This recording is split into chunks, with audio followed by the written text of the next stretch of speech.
lot of people talk about that they must be a self-sabotager because they simply cannot succeed.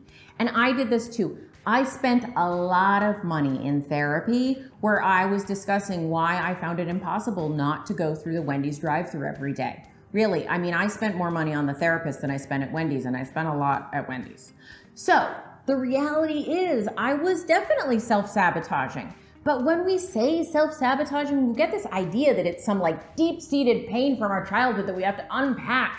And the reality is there is probably some deep-seated pain that you need to unpack. We all kind of have it, but you don't actually need to deal with the underlying issue to start with.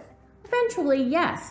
But you know what's going to make it easier? If you change your habits so that you can't do the things that take you off track anymore.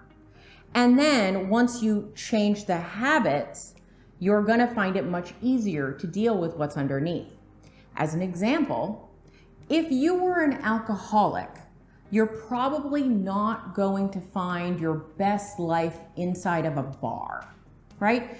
You're going to be able to say to yourself, you know what? If I'm going to stop drinking, I'm going to have to stop going to the bar. What do I need to do to stop going to the bar?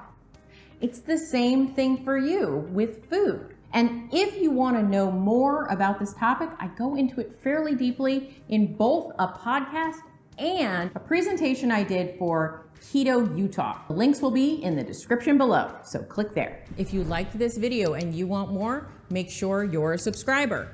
And if you want notifications about videos just like this, hit the bell.